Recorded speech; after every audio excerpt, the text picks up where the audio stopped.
जय श्री राधे। श्रीमद्भागवत महापुराण। ओम नमो भगवते वासुदेवाय। श्रीमद्भागवत महापुराण षष्ठ स्कंध अथ प्रथमो अध्याय। अजामिलोपाख्यान का प्रारंभ। राजा पृच्छत ने कहा, भगवान आप पहले द्वितीय स्कंद में निवृत्त मार्ग का वर्णन कर चुके हैं तथा ये बतला चुके हैं कि उसके द्वारा अर्चादि मार्ग से जीव क्रमशः ब्रह्मलोक में पहुँचता है और फिर ब्रह्मा के साथ मुक्त हो जाता है। मनोव्रत के सिवाय आपने उस प्रवृत्ति मार्ग का भी तृतीय स्कंद में भली भांति वर्णन किया है। इससे त्रिगुणमय स्वर्ग आदि लोकों की प्राप्ति होती है और प्रकृति का संबंध न छूटने के कारण जीव को बार बार जन्म मृत्यु के चक्कर में आना पड़ता है। आपने यही बतलाया कि अधर्म करने से अनेक नरकों की प्राप्ति होती है और पांचवें स्कंद में उनका विस्तार से वर्णन किया है। चौथे स्कंद में आपने उस प्रथम मन मंत्र का वर्णन किया। इसके अधिपति स्वामिभु मनु थे। साथ ही चौथे और पांचवें स्कंद में प्रियव्रत और तानपाद के वंशों तथा चरित्रों का एवं द्वीप वर्ष समुद्र पर्वत नदी उद्यान और विभिन्न द्वीपों के वृक्षों का भी निरूपण किया है। भूमंडल की स्थिति, उसके द्वीप, बरसात विभाग, उनके लक्षण तथा परमाणु नक्षत्रों की स्थिति, अतल वितल आदि भू विवर, सात पाताल और भगवान ने इन सब की जिस प्रकार सृष्टि की उसका वर्णन भी सुनाया। महाभाग, अब मैं वह उपाय जानना चाहता हूँ जिसके अनुष्ठान से मनुष्य को अनेकानेक भयंकर यातनाओं से पूर्ण नरकों में न जाना पड़े। आप कृपा करके उसका उपदेश कीजिए। श्री सुखदेव जी ने कहा, मनुष्य मन, वाणी और शरीर से पाप करता है। यदि वह उन पापों का इसी जन्म में प्रायश्चित कर ले तो मरने के बाद उसे अवश्य ही उन भयंकर यातनापूर्ण नरकों में जाना। मनुष्य मन, वाणी और शरीर से पाप करता है। यदि वह उन पापों का इसी जन्म में प्रायश्चित न कर ले तो मरने के बाद उसे अवश्य ही उन भयंकर यातनापूर्ण नरकों में जाना पड़ता है जिनका वर्णन में तुम्हें पांचवें स्कंद के अंत में सुनाया है। इसलिए बड़ी सावधानी और सजगता के साथ रोग एवं मृत्यु के पहले ही शीघ्र से शीघ्र पापों की गुरुता और लघुता पर विचार करके उनका प्रायश्चित कर डालना चाहिए। जैसे मर्मज्ञ चिकित्सक रोगों का कारण और उनकी गुरुता लघुता जानकर झटपट उनकी चिकित्सा कर डालता है। राजा पृच्छत ने पूछा, भगवान मनुष्य राय दंड, समाय दंड आदि लौकिक और शास्त्रोक्त नरक गमन आदि पारलौकिक कष्टों से ये जानकर भी कि पाप उसका शत्रु है, पाप वासनाओं से विवश होकर बार बार वैसे ही कर्मों में प्रवृत्त हो जाता है। ऐसी अवस्था में उसके पापों का प्रायश्चित कैसे संभव है? मनुष्य कभी तो प्रायश्चित आदि के द्वारा पापों से छुटकारा पा लेता है, कभी फिर उन्हें ही करने लगता है। ऐसी स्थिति में समझता हूँ कि जैसे स्नान करने के बाद धूल डाल लेने के कारण हाथी का स्नान व्यर्थ हो जाता है, वैसे ही मनुष्य का प्रायश्चित करना भी व्यर्थ ही है।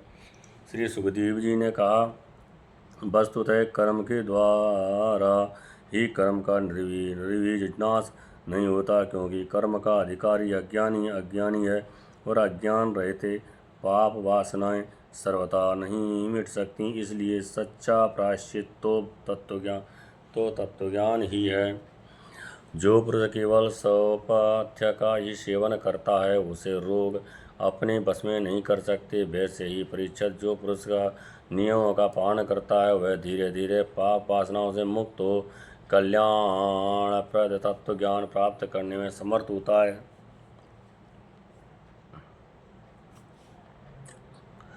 जैसे बांसों के झुरमुट में लगी आग बांसों को जला डालती है, वैसे ही धर्मज्ञ और श्रद्धावान धीर पुरुष तपस्या, ब्रह्मचर्य, इंद्रिय दमन, मन की स्थिरता, दान, सत्य, बाहर भीतर की पवित्रता तथा यम एवं नियम, इन 9 साधनों से मन, वाणी और शरीर द्वारा किए गए बड़े से बड़े पापों को भी नष्ट कर देते हैं। भगवान की शरण में रहने वाले भक्तजन जो बिरले ही होते हैं, केवल भक्ति के द्वारा अपने सारे पापों को इसी प्रकार भस्म कर देते हैं। सूर्य को हरे को परीक्षित पापी पुरुष की जैसी शुद्ध भगवान को आत्मसमर्पण करने से और उनके भक्तों का सेवन करने से होती है, वैसी तपस्या आदि के द्वारा नहीं होती। जगत में ये भक्ति का पंथ ही सर्वश्रेष्ठ, भय रहित और कल्याण स्वरूप है, क्योंकि इस मार्ग पर भगवत परायण सुशील साधु जन चलते हैं। परीक्षित, जैसे सराव से भरे घड़े को नदियाँ पवित्र नहीं कर सकती, वैसे ही बड़े बड़े प्रायश्चित बार बार किए जाने पर भगवत विमुख मनुष्यों को पवित्र करने में असमर्थ हैं।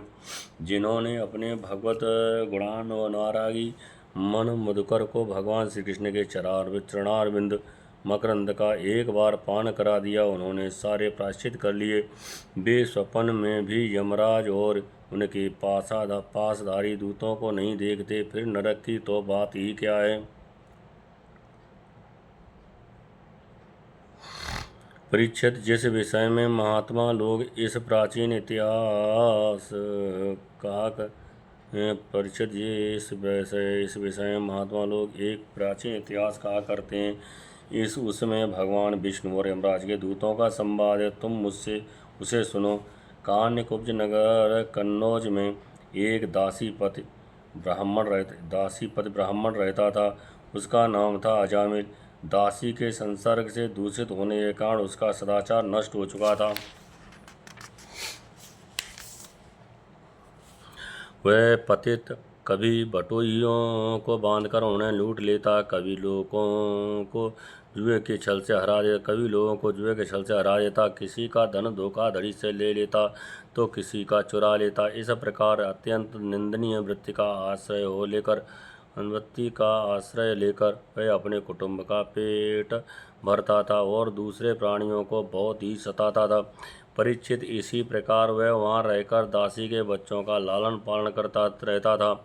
इस प्रकार उसकी आयु का बहुत बड़ा भाग 88 वर्ष बीत गया। बूढ़े अजामिल के 10 पुत्र थे, उनमें सबसे छोटे का नाम था नारायण। माँ बाप उसे बहुत प्यार करते थे। वृद्ध अजामिल ने अत्यंत मोह के कारण अपना संपूर्ण हृदय अपने बच्चे नारायण को सौंप दिया था। वह अपने बच्चे की तोतली बोली सुनकर तथा बाल सुलभ खेल देख कर फूला नहीं समाता था। अजामिल बालक के स्नेह बंधन में बंध गया था। जब वह खाता तब उसे भी खिलाता, जब पानी पीता तो उसे ही पिलाता। इस प्रकार वह अतिशय मूढ़ हो गया था। उसे इस बात का पता ही न चला कि मृत्यु मेरे सिर पर आ पहुंची है। वह मूर्ख इसी प्रकार अपना जीवन बिता रहा था कि मृत्यु का समय आ पहुंचा। अब वह अपने पुत्र बालक नारायण के संबंध में ही सोचने विचारने लगा। इतने में ही अजामिल ने देखा कि उसे ले जाने के लिए अत्यंत भयावने 3 यमदूत आए हैं। उनके हाथों में फांसी है, मुंह टेढ़े हैं और शरीर के रोए खड़े हुए हैं।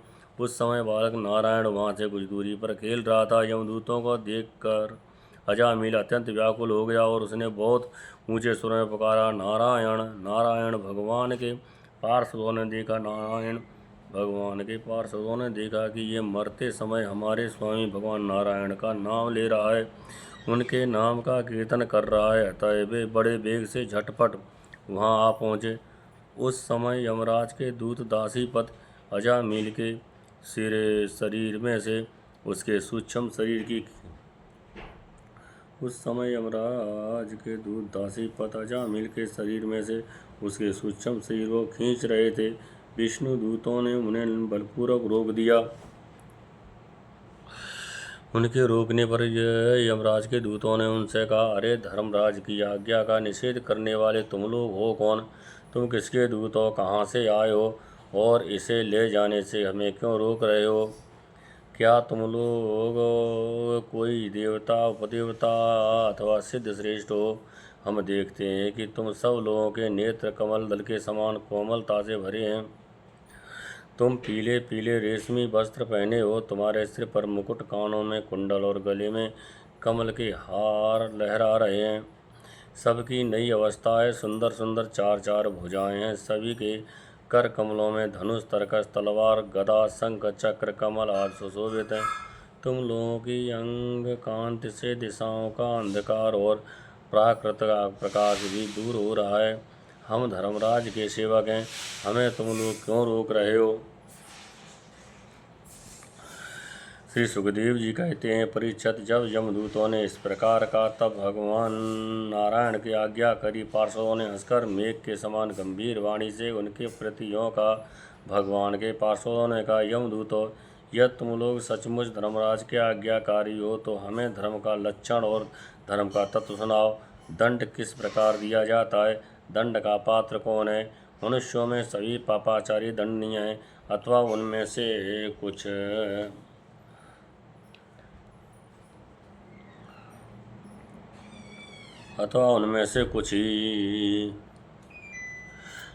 ही।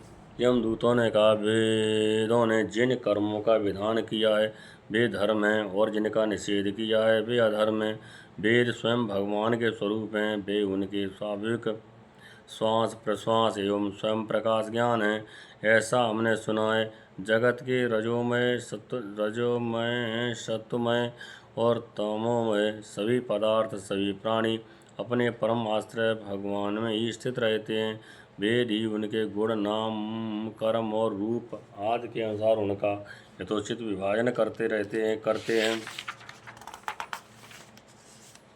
जीव शरीर अथवा मनोवृत्तियों से जितने कर्म करता है उसके साक्षी रहते हैं। सूर्य, अग्नि, आकाश, वायु, इंद्रियां, चंद्रमा, संध्या, रात, दिन, दिशाएं, जल, पृथ्वी, काल और धर्म, इनके द्वारा अधर्म का पता चल जाता है और तब दंड के पात्र का निर्णय होता है। पाप कर्म करने वाले सभी मनुष्य अपने अपने कर्मों के अनुसार दंडनीय होते हैं। निष्पाप पुरुषों जो प्राणी कर्म करते हैं उनका गुणों से संबंध रहता ही है, इसलिए सभी से कुछ पाप और कुछ पुण्य होते ही हैं। और देहवान होकर कोई भी पुरुष कर्म किए बिना रह ही नहीं सकता। इस लोक में जो मनुष्य जिस प्रकार का और जितना अधर्म या धर्म करता है वह परलोक में उसका उतना और वैसा ही फल भोगता है। देव श्रोमणियों, सत्व, रज और तम, इन तीन गुणों के भेद के कारण इस लोक में भी तीन प्रकार के प्राणी दिख पड़ते हैं। पूर्ण आत्मा, पाप आत्मा और पूर्ण पाप दोनों से युक्त, अथवा सुखी दुखी और सुख दुख दोनों से युक्त। वैसे ही परलोक में भी इनकी त्रिविधता का अनुमान किया जाता है। वर्तमान समय ही भूत और भविष्य का अनुमान करा देता है, वैसे ही वर्तमान जन्म के पाप पुण्य भी भूत और भविष्य जन्मों के पाप पुण्य का अनुमान करा देते हैं। हमारे स्वामी अजन्मा भगवान सर्वज्ञ यमराज सबके अंतःकरणों में ही विराजमान हैं, इसलिए वे अपने मन से ही सबके पूर्व रूपों को देख लेते हैं। वे साथ ही उनके भावी स्वरूप का भी विचार कर लेते हैं। जैसे सोया हुआ ज्ञानी पुरुष स्वप्न के समय प्रतीत हो रहे कल्पित शरीर को ही अपना वास्तविक शरीर समझता है, सोए हुए अथवा जागने वाले शरीर को भूल जाता है। वैसे ही जीव भी अपने पूर्व जन्म की याद भूल जाता है और वर्तमान शरीर के सिवा पहले और पिछले शरीर के संबंध में कुछ भी नहीं जानता। सिद्ध पुरुषों, जीव जिस शरीर में 5 कर्मेंद्रियों से लेना देना, चलना फिरना आदि काम करता है, 5 ज्ञान इंद्रियों से रूप रस आदि 5 विषयों का अनुभव करता है, और 16वें मन के साथ 17वां वह स्वयं मिलकर अकेले ही मन, ज्ञानेंद्रिय और कर्मेंद्रिय इन तीनों के विषयों को भोगता है। जीव का ये 16 कला और 7वां 3 गुणों वाला लिंग शरीर अनादि है। यही जीव को बार बार हर्ष, शोक, भय और पीड़ा देने वाले जन्म मृत चक्र में डालता है। जो जीव अज्ञानवश काम, क्रोध, लोभ, मोह, मद, मत्सर इन 6 शत्रुओं पर विजय प्राप्त नहीं कर लेता, उसे इच्छा न रहते हुए भी विभिन्न वासनाओं के अनुसार अनेकों कर्म करने पड़ते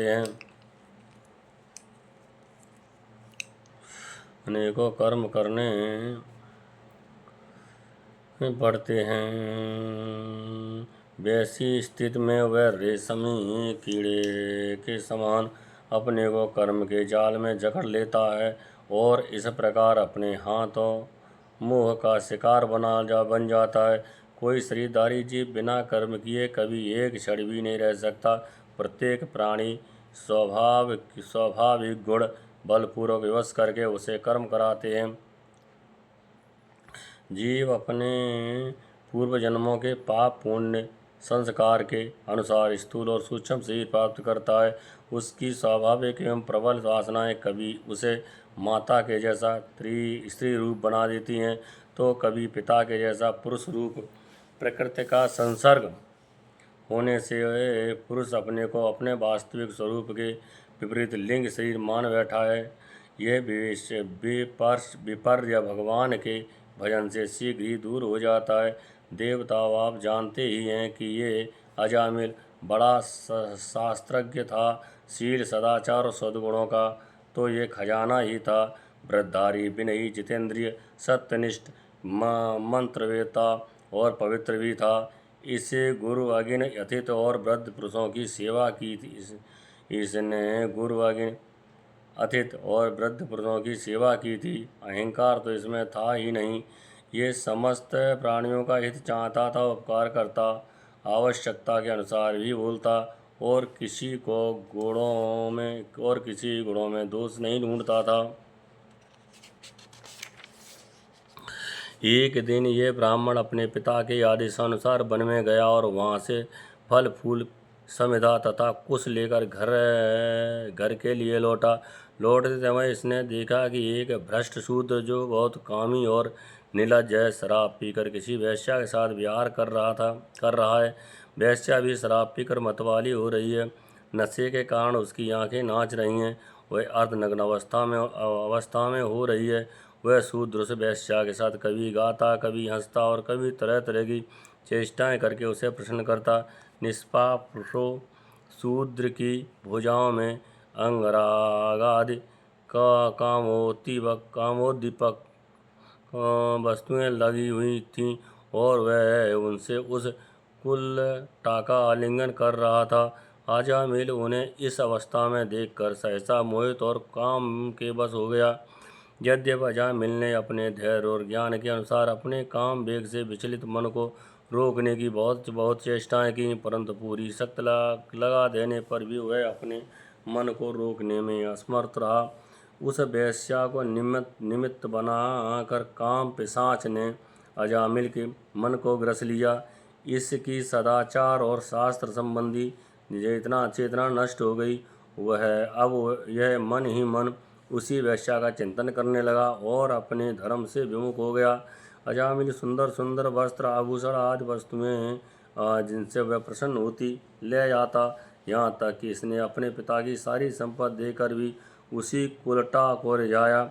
ये ब्राह्मण उसी प्रकार की चेष्टा करता जिससे वह वेश्या प्रसन्न हो। उस स्वच्छंद चारणी कुलटा की त्रिषि चितवन ने इसके मन को ऐसा लुभा लिया कि इसने अपनी कुलीन नवयुवती और विवाहिता पत्नी तक का परित्याग कर दिया। इसके पाप की भला कोई सीमा है? ये कुबुद्ध न्याय से अन्याय से जैसे भी जहाँ कहीं भी धन मिलता वहीं से उठा लाता। उस वेश्या के बड़े कुटुंब का पालन करने में ही ये व्यस्त रहता। इस पापी ने शास्त्राज्ञा का उल्लंघन करके स्वच्छंद आचरण किया है। ये सत्पुरुषों के द्वारा निंदित है। इसने बहुत दिनों तक वेश्या के मल सामान अपवित्र अन्न से अपना जीवन व्यतीत किया है। इसका सारा जीवन ही पापमय है। इसने अब तक अपने पापों का कोई प्रायश्चित भी नहीं किया है। इसलिए अब हम इस पापी को दंड पाण भगवान यमराज के पास ले जाएंगे। वहाँ यह अपने पापों का दंड भोग कर शुद्ध हो जाएगा। इति श्रीमद्भागवते महापुराणे पारमहंस्यां संहितायां षष्ठस्कन्धे अजामिलोपाख्यान प्रथमो अध्याय अथ द्वितीयो अध्याय।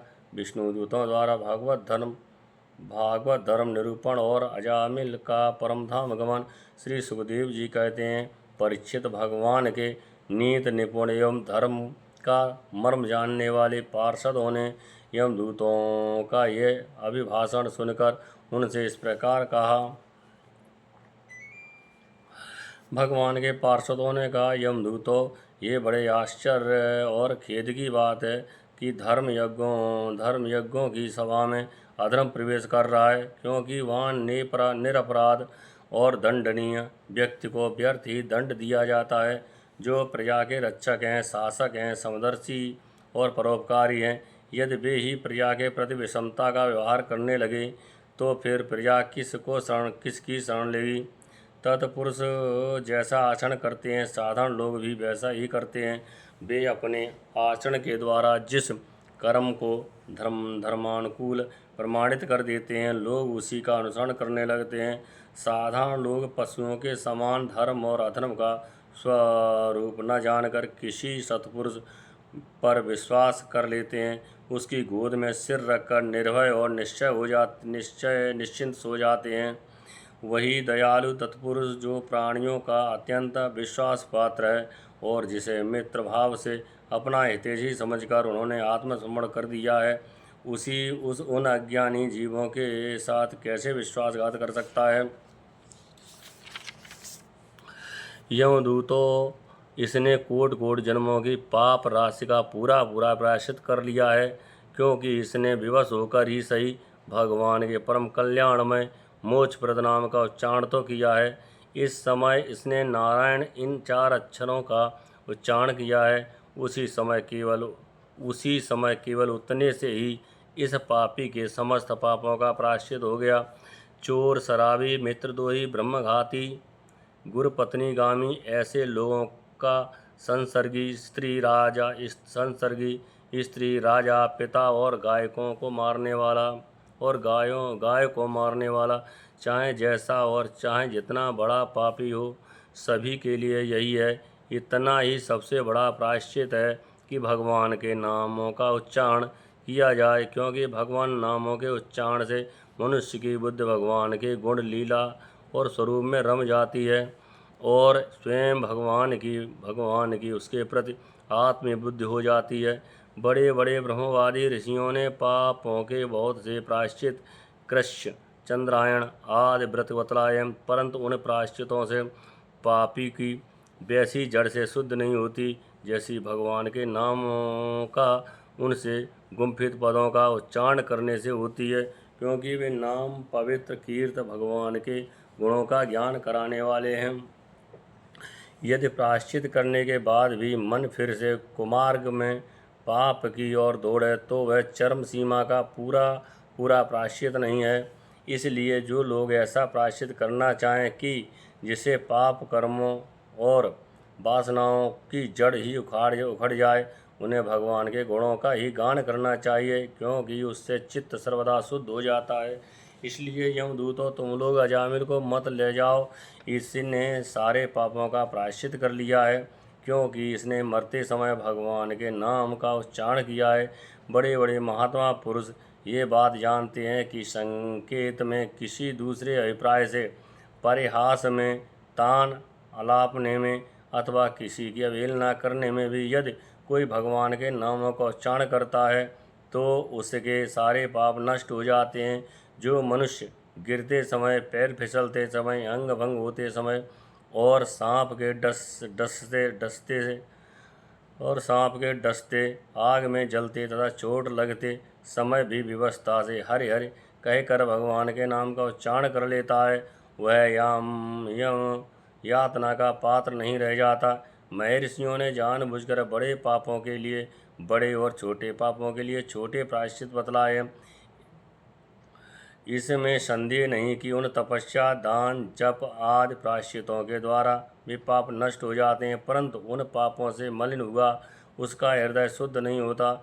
भगवान के चरणों की सेवा से वह भी शुद्ध हो जाता है। यमदूतों, जैसे जान या अनजान में ईंधन से अग्नि का स्पर्श हो जाए तो वह भस्म हो जाता है, वैसे ही जानबूझकर या अनजाने में भगवान के नामों का संकीर्तन करने से मनुष्य के सारे पाप भस्म हो जाते हैं।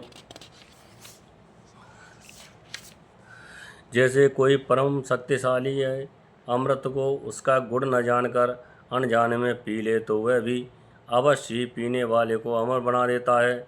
वैसे ही अनजाने में उच्चारण करने पर भी भगवान का नाम अपना फल देकर ही रहता है। वस्तु शक्ति श्रद्धा की अपेक्षा नहीं करती। वस्तु शक्ति श्रद्धा की अपेक्षा नहीं करती।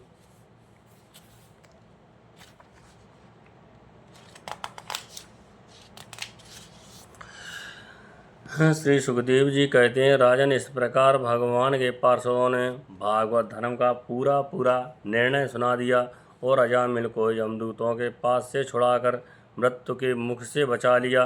प्रिय परीक्षित, पार्षदों की यह बात सुनकर यमदूत यमराज के पास गए और उन्हें यह सारा वृतांत ज्यों का त्यों सुना दिया। अजामिल यमदूतों के फंदे से छूटकर निर्भय और स्वस्थ हो गया। उसने भगवान के पार्षदों के दर्शन जनित आनंद में मग्न होकर उन्हें सिर झुकाकर प्रणाम किया। निष्पाप परीक्षित, भगवान के पार्षदों ने देखा कि अजामिल कुछ कहना चाहता है, तब वे सहसा उसके सामने ही वहीं अंतर्धान हो गए। इस अवसर पर अजामिल ने भगवान के पार्षदों से विशुद्ध भागवत धर्म और यमदूतों के मुख से वेदोक्त सगुण प्रवृत्ति विषयक धर्म का श्रवण किया था। सर्व पापहारी भगवान की महिमा सुनने से अजामिल के हृदय में शीघ्र ही भक्ति का उदय हो गया।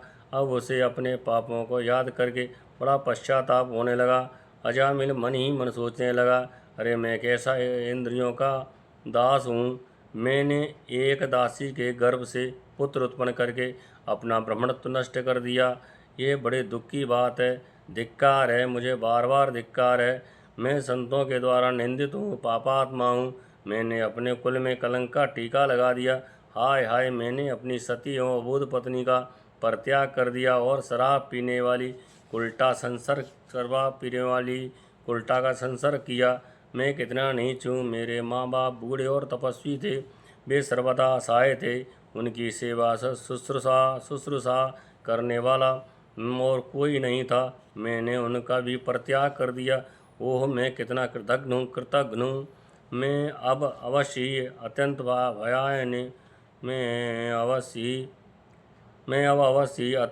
भयावह नरक में गिरूंगा, जिसमें गिरकर धर्मघाती पापात्मा कामी पुरुष अनेकों प्रकार की यातना भोगते हैं। मैंने अभी जो अद्भुत दृश्य देखा, क्या यह स्वप्न है अथवा जागृत अवस्था का ही प्रत्यक्ष अनुभव है?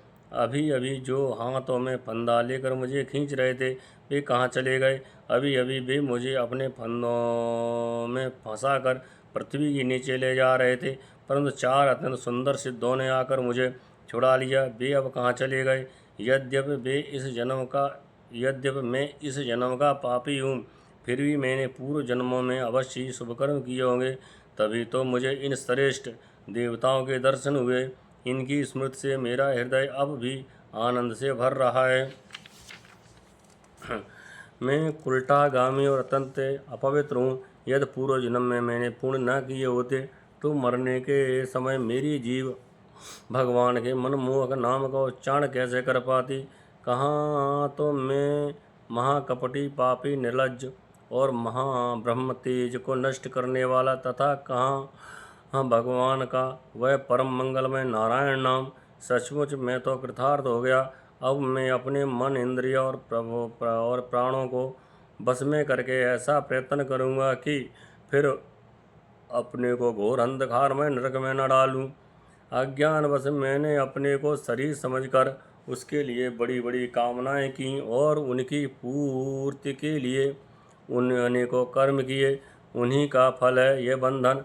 अब मैं इसे काटकर समस्त प्राणियों का हित करूँगा, वासनाओं को शांत कर दूँगा, सबसे मित्रता का व्यवहार करूँगा, दुखियों पर दया करूँगा और पूरे संयम के साथ रहूँगा। भगवान की माया ने स्त्री का रूप धारण करके मुझ अधम को फांस लिया और क्रीड़ामृग की भांति मुझे बहुत नाच नचाया। अब मैं अपने आप को उस माया से मुक्त करूँगा। मैंने सत्य वस्तु और परमात्मा को पहचान लिया है। अब मैं शरीर आदि में तथा मेरे का भाव छोड़कर भगवान नाम के कीर्तन आदि से अपने मन को शुद्ध करूँगा और उसे भगवान नाम में लगाऊंगा। श्री सुखदेव जी कहते हैं, परीक्षित, उन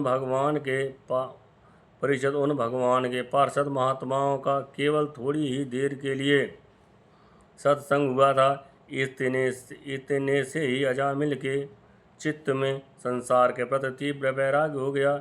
वे सबके संबंध और मोह को छोड़कर हरिद्वार चले गए। उस देव स्थान में जाकर वे भगवान के मंदिर में आसन से बैठ गए और उन्होंने योग मार्ग का आश्रय लेकर अपनी सारी इंद्रियों को विषयों से हटाकर मन में लीन कर लिया और मन को बुद्धि में मिला दिया। इसके बाद आत्मचिंतन के द्वारा उन्होंने बुद्धि को विषयों से पृथक कर लिया तथा भगवान के धाम अनुभव स्वरूप परम ब्रह्म में जोड़ दिया। इस प्रकार जब अजामिल की बुद्धि त्रिगुणमय प्रकृति से ऊपर उठकर भगवान के स्वरूप में स्थित हो गई, तब उन्होंने देखा कि उनके सामने वे ही पार्षद जिन्हें उन्होंने पहले देखा था खड़े हैं। अजामिल ने सिर झुकाकर उन्हें नमस्कार किया। उनका दर्शन पाने के बाद उन्होंने उस तीर्थ स्थान में गंगा तट पर अपना शरीर त्याग दिया और तत्काल भगवान के पार्षदों का स्वरूप प्राप्त कर लिया। अजामिल भगवान के पार्षदों के साथ स्वर्णमय विमान पर आरूढ़ होकर आकाश मार्ग से भगवान लक्ष्मीपति के निवास स्थान वैकुंठ को चले गए।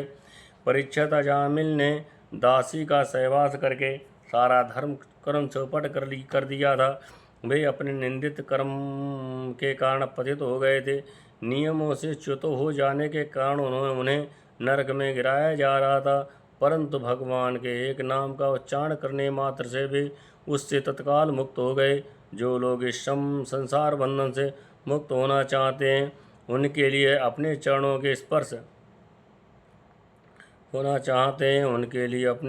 के स्पर्श तीर्थ को भी तीर्थ बनाने वाले भगवान के नाम से बढ़कर और कोई साधन नहीं है, क्योंकि नाम का आश्रय लेने से मनुष्य का मन फिर